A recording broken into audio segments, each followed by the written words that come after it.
भाई आखिर सबने उस बंदे को ट्रोल किया जिसकी कोई गलती ही नहीं थी। मैं बात कर रहा हूँ प्रशांत वीर की। लोगों ने कहा ये बनेगा जडेजा का रिप्लेसमेंट, ना इसको बॉलिंग आती है, ना इसको बैटिंग आती है, ना ये फिनिशिंग दे पाता है, ना ये बॉलिंग से विकेट चटका पाता है, फिर ये कैसे जडेजा का रिप्लेसमेंट बनेगा। और सीएसके ने इसको 14.2 करोड़ दिया है। आज भाई वही बंदा है यूपी T20 लीग में और ऐसा कारनामा किया है जो भाई कई सालों से कई लोग नहीं कर पाए हैं, कई बॉलर्स ने नहीं किया है। मतलब लगातार 2 ओवर, वो भी मेडन, साथ में विकेट भी चटका के देता है। और अब बता रहा है कि क्यों इसे जडेजा का रिप्लेसमेंट कहा गया और क्यों सीएसके ने इस पर 14.2 करोड़ लुटाए थे। भाई अब पूरा क्लियर पता चल रहा है। जब फिनिशिंग की बात आती है ना, तब भी आता है 200 प्लस स्ट्राइक रेट से बैटिंग करके देता है सीएसके को नहीं यूपी T20 लीग में, और वहां पे बैटिंग करता है और मैचेस भी जिता के दे रहा है। ऐसा वैसा नहीं भाई, प्रेशर सिचुएशन, क्योंकि ये खुद कप्तान है और कप्तान के ऊपर प्रेशर हमेशा बना रहता है।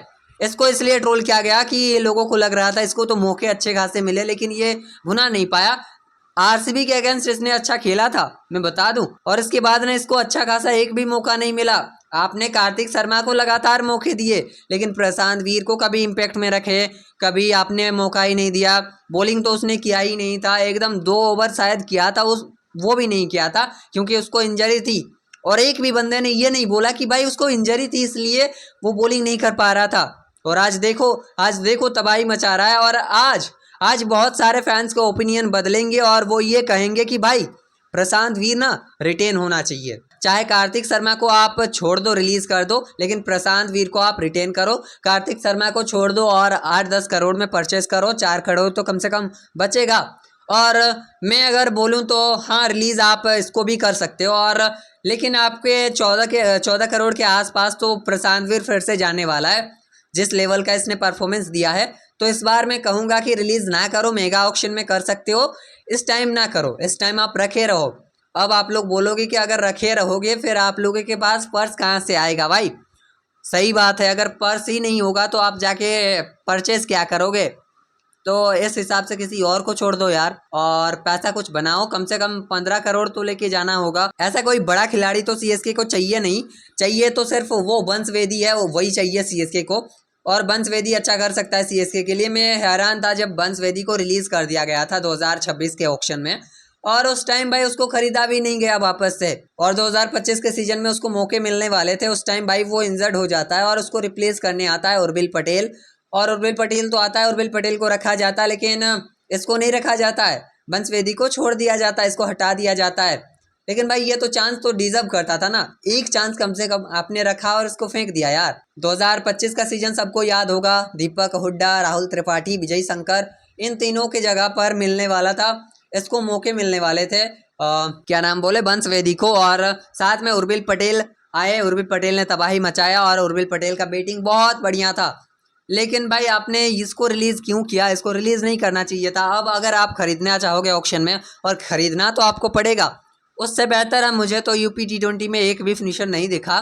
हाँ, रिंकू सिंह है, स्वास्तिक चिकारा है, लेकिन चिकारा तो भाई मिड ओवर तक ही बैटिंग कर सकता है, ओपनर है, या फिर मिड ओवर तक आप, यानी कि मिडिल ओवर तक आप यूज़ कर सकते हो उसको, आप डेथ में नहीं दे सकते हो, यानी कि वो फिनिशर नहीं है भाई। तो आप फिनिशर के तौर पे उसको यूज़ नहीं कर सकते हो। तो वंशवेदी को आपको टारगेट करना बनता है, और अगर टारगेट करोगे तो 6-7 करोड़ तो आपको देना होगा वंशवेदी को भी। इसके बाद जेएसके के टारगेटेड प्लेयर्स के ऊपर मैंने कल बात किया था, और आज मैं बात करने वाला हूँ कि भाई सीएसके के कुछ ऐसे ऐसे डिसीजन होते हैं जो हमें सदमे पे डाल देते हैं, हम सोचने लग जाते हैं और फिर भी हमें आंसर नहीं मिलता। वो था वंशवेदी को रिलीज़ करने वाला एक, और एक है सुरेश रैना को रिलीज़ करने वाला।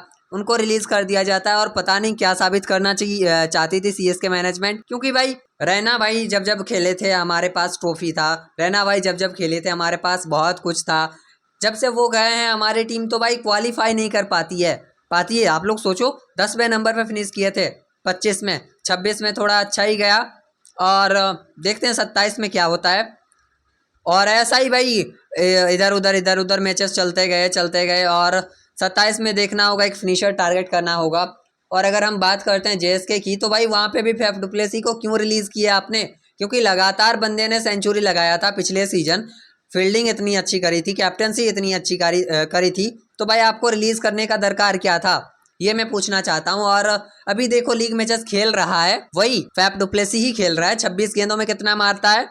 26 गेंदों में मार रहा है आपका 50 रन, 50 पूरा कर रहा है। उसके बाद आपको और भी बहुत मिलते हैं, जैसे कि 26 गेंदों में 50 मारने के बाद वो आउट थोड़े हुआ था और लोग मतलब अपने पारी को खींचते हुए ले गया था आगे भी। तो भाई वो अच्छा खेल रहा है, अभी भी अच्छा कर रहा है। तो उससे भाई मैं चाहता हूँ कि अगर गलती सुधारना चाहता है जेएसके मैनेजमेंट तो भाई आप ले लो दोबारा से फैफ डु प्लेसिस को। और सीएसके मैनेजमेंट से यही होगा कि आप बंसवेदी को दोबारा से टारगेट करो और लेके आओ।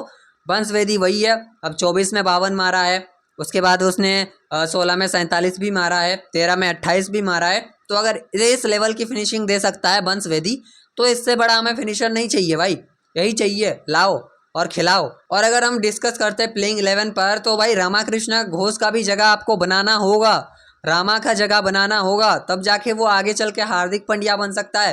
क्योंकि हमने देखा था बॉलिंग काफ़ी अच्छा कर लेता है बंदा, रन नहीं देता है, रन कंसिडर करता नहीं है और लगभग विकेट भी चटकाना जानता है। मतलब एक अच्छा बॉलर है यार, अच्छा बोल सकते हैं उस बॉलर को। तो बॉलर अच्छा है तो उसका बैटिंग तो हमने देखा नहीं है और लगता है बैटिंग भी अच्छा खासा कर सकता है। कम से कम 175 180 के स्ट्राइक रेट से तो बैटिंग कर ही देगा रामाकृष्ण घोष। तो उसको भाई मिड ओवर में यूज़ करना चाहिए है कि नहीं, आप लोग बताओगे। और मुझे तो लगता है ऐसा करना चाहिए, जितने ऑलराउंडर होंगे ना उतना ज़्यादा मजबूत होगा सीएसके का टीम। तो भाई आपको क्या लगता है, आप अपना ओपिनियन देना। मुझे लगता है कि इस बार ना प्रशांत वीर को रिटेन कर लेना चाहिए, या फिर अगर रिलीज़ भी करते हो तो कम से कम वही 14 के नीचे ही खरीदना। उसके ऊपर अगर चल गया फिर तो दिक्कत है भाई, क्योंकि अभी का जो परफॉर्मेंस है, एक ऑलराउंडर का डिमांड ना हर एक टीम में होती है और जडेजा जैसा ऑलराउंडर हर किसी को चाहिए।